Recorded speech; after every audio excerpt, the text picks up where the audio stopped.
My name is Lauren, and this is the story of how my father tried to erase me from his life, even after death, and how one unexpected truth buried inside a sealed envelope changed everything. Growing up, I never felt like I belonged in my family. My father, William, was a strict man, proud of his achievements, proud of the business he built from scratch, and proud of the sons who followed him into it. I was his only daughter, and though I craved his approval, he rarely looked at me with the same pride he gave my brothers. At family gatherings, he would boast about my brother, Daniel, becoming a lawyer. He would brag about Michael taking over parts of his company, but when it came to me, he would shrug and say, "Lauren is just figuring things out. Just figuring things out." Those words haunted me. They made me feel like no matter how hard I worked, I was invisible. The truth is, I was different. I loved books and art. I became a teacher. I did not chase wealth or business power. My father never understood that. He thought teaching was a waste of talent. He would ask, "How do you expect to build a future on that?" He never saw the joy I felt when my students succeeded. He never valued the difference I made in quiet ways. Despite the distance, I tried to love him. I tried to believe that underneath his coldness there was care. But as the years went by, it became clear that in his eyes, I would always be the child who disappointed him. When he grew older and his health declined, the atmosphere in our family shifted. My brothers hovered around him more. Often they visited his house, brought him gifts, made sure he saw their loyalty. I visited too, but my conversations with him were never easy. He would criticize the way I dressed or tell me I was wasting my life. He never once thanked me for the meals I cooked or the errands I ran. I started to suspect that my brothers were playing a game I could not win. The whispers began around the time of his final illness. My aunt one evening pulled me aside at a family dinner and said, "Softly, Lauren, you know your father is redoing his will, right?" My heart dropped. I knew what that meant. My brothers were circling like vultures. Weeks later, rumors reached me. Daniel bragged that he and Michael would be inheriting the majority of the estate, the house, the company, the investments. They spoke as if it were already theirs. I asked about it directly, but they smirked and told me not to. "Worry, you will be taken care of in some way. Lauren, just do not expect too much." I tried to push the fear aside. I wanted to believe my father would not erase me like that, but deep down I knew him. I knew how little he valued my choices, and when the day finally came for the will to be read, I braced myself for the worst. The entire family gathered in the lawyer office. The air was thick with anticipation. My brothers sat in the front row, their wives beside them, whispering with excitement. I sat alone, clutching a small locket my mother had given me before she passed away. It was the only reminder that someone in this family had once loved me unconditionally. The lawyer, Mr. Harris, began reading the will. My father's voice echoed in my mind as the words unfolded to my beloved sons, Daniel and Michael. "I leave the family business, all associated assets, and my primary residence. I leave additional properties and investments to be divided between them." My chest tightened. My worst fear was unfolding line by line. He was leaving everything to them. Then came the line that cut me the deepest. "To my daughter, Lauren, I leave my books and a small trust for her continued living. I hope she finds her path." My hands shook. The books. A trust that sounded like charity? That was it. That was my worth in his eyes. Daniel smirked and Michael leaned back in his chair, satisfied. The room was filled with whispers. My relatives avoided my eyes, wanted to scream, to run out of the room, to disappear. But then Mr. Harris cleared his throat. "There is one more matter to address," he said. He reached for a sealed envelope. My father left a separate document marked confidential, to be read only after the primary will. This document is legally binding as well. The room stilled. My brothers stopped smiling. Their wives frowned. What was this? Mr. Harris broke the seal and began to read. My heart pounded. "To my children and family, if you are hearing this, then, I left most of my estate to Daniel and Michael. But there is a truth I must reveal. Lauren has been judged harshly by me and by all of you.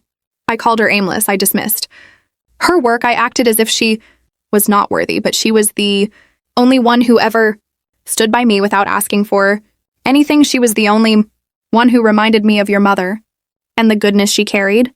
For that reason, I have prepared a second will. Gasps filled the room. My brother's eyes widened. The lawyer continued, "This second will overrides the first. In it I leave the family home and all the land it stands on to Lauren. I also leave a separate account with significant funds to support her independence. I do this because in my final days I realized she was the only one who ever cared. For me, without condition, the words rang in my ears. My father, the man who had dismissed me my whole life, had written this. His voice from the grave was finally acknowledging me. My brothers exploded. This is a trick, Daniel shouted. This cannot be real. Michael demanded proof, Mr. Harris calmly. Held up the notarized documents, signed, dated. Witnessed it was all official. I sat frozen, torn between shock and something that felt like justice. That day my life changed forever. But what happened after was not simple inheritance. Does not just reveal wealth, it reveals character. And what my family showed me in the days that followed was worse than I ever imagined. The silence in the lawyer office after the second will was red, felt heavy like a storm pressing down on the room. My brothers sat rigid, their faces twisted with anger and disbelief. Their wives whispered furiously in their ears. The relatives who had once looked at me with pity now looked at me with wide eyes, unsure of what to say. I could barely breathe. My father's words echoed in my mind. For the first time in my life, he had called me worthy. He had left me something not out of pity, but out of recognition. The family home and land were now mine. A separate account with funds was mine too. It was a gift I never expected and one that would ignite a war. Daniel slammed his hand on the table and shouted, "This is fraud." Someone forced him to sign this. He would never do this. Michael added, "Father was old. He was not thinking clearly. This is manipulation." Mr. Harris, the lawyer, did not flinch. He calmly placed the notarized papers on the table and said this second will was signed 3 months after the first one. It was prepared with full medical clearance. Your father was of sound mind. This is legally binding. Their protests turned into shouting. Their wives joined in. The room became a chaos of accusations. I sat still holding my locket, feeling like the ground beneath me had shifted forever. When the reading ended, I walked out into the sunlight. My brothers stormed past me, refusing to meet my eyes. My aunt touched my shoulder briefly and whispered, "He finally saw you." Hold on to that. But peace was not waiting for me outside those doors. What followed was months of bitterness and battles. The very next day, I received the first of many angry calls from Daniel. He accused me of tricking our father, of manipulating him in his final days. He said I had stolen what rightfully belonged to them. I listened quietly, then said, "Daniel, our father made his choice. It was his decision, not mine." He hung up on me. Michael showed up at my apartment a week later. His voice was cold and steady. "Give up the house, Lauren. Sign it over to us. If you do, we will let you keep the account he left you." I stared at him, unable to believe the audacity. I shook my head and said, "No, Michael. The house is mine. Father wanted it that way." His face darkened. "You will regret this," he said before walking away. Their anger grew with each passing week. They filed a legal challenge against the second will, claiming undue influence. They hired lawyers to paint me as manipulative, as someone who had preyed on an old, sick man. They thought they could scare me into surrendering. But what they underestimated was my father's meticulous nature. He had documented everything. The lawyer had medical evaluations from doctors confirming his clear mind. There were witnesses who had signed the papers.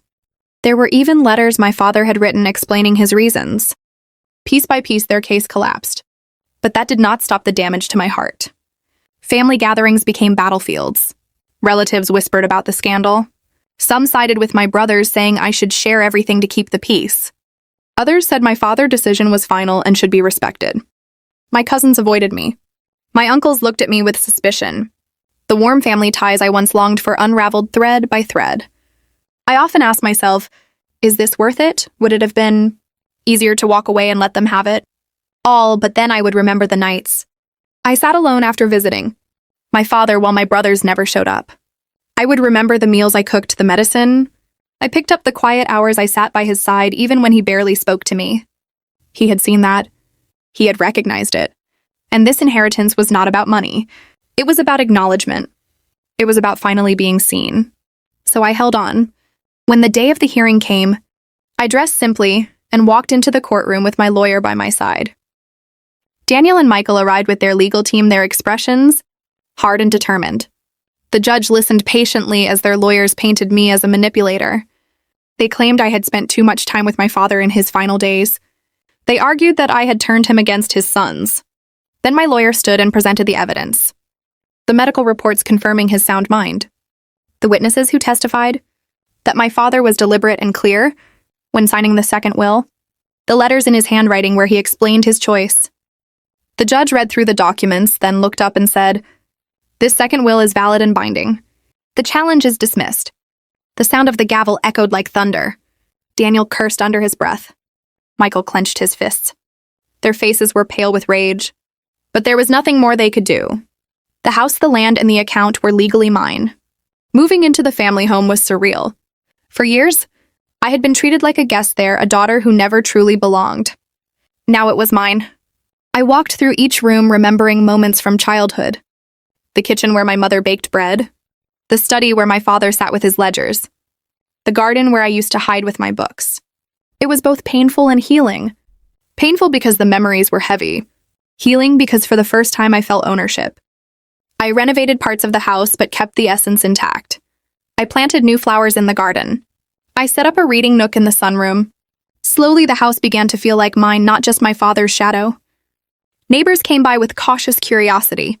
Some congratulated me. Others hinted that my brothers were spreading ugly rumors. I smiled politely but focused on building a new life inside those walls. One evening, months later, I heard a knock at the door.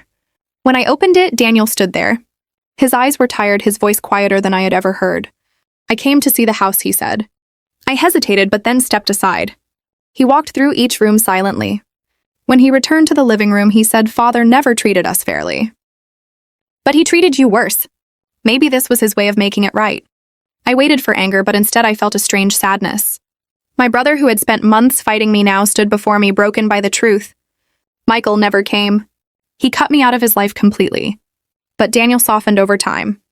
He never apologized fully, but the bitterness faded.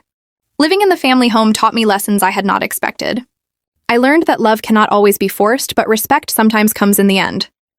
My father never told me he was proud while alive, but through that secret will he admitted it in his own way. I learned that family can betray you, but they can also surprise you. Daniel's attempt to reconcile reminded me that even broken relationships can shift. And I learned most of all that I did not need their approval to validate my worth. My life as a teacher, my quiet existence, my choices were mine to make. My father's acknowledgement was a gift, but my strength had always been my own. A year after the will reading, I hosted a small gathering at the house. Not a grand family event, just a group of close friends and former students who had stayed in touch. The rooms were filled with laughter and warmth, the kind of atmosphere I had always wished for as a child. As I stood in the garden looking at the flowers I had planted, I felt a peace I had never known. The house was not just a symbol of inheritance. It was a symbol of survival, of being underestimated and then rising above. I whispered softly into the evening air, "Father, I hope you finally see me." And deep down, I believed he did. That was my story. If you have ever been underestimated by your own family, share your experience in the comments. Like this video if you were shocked by how the secret will changed everything. Subscribe to Mortal Revenge for more real stories of betrayal and justice. Hit the bell so you never miss the next twist. And remember, sometimes the quietest voice carries the loudest truth.